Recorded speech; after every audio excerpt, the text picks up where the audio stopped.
చెల్లి, నీ కుటుంబాన్ని చూసి 10 మంది పక్క నవ్వుతున్నారు కదా. నీ పిల్లలను చూసి చాటున గుసగుసలు మాట్లాడుకుంటున్నారు కదా.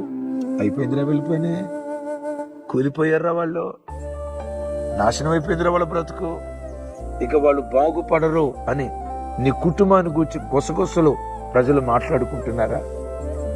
ఏ ప్రజలు నిన్ను గూర్చి గుసగుసలు మాట్లాడారో, చులకన చేశారో, తృణీకారంగా మాట్లాడారో వారి మధ్యలోనే ఘనత నొందిన వాడిగా నా దేవుడు నిన్ను నిలవబెట్టునుగాక. వేదన అనే ముద్రను దేవుడు తుడిచేసి ఘనత పొందిన వాడిగా ఎబ్బేజును దేవుడు నిలవబెట్టాడు.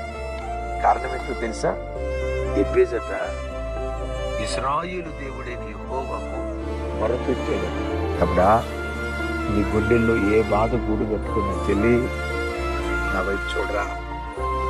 నీ గుండెలో నువ్వు ఏ వేదన తొలిచి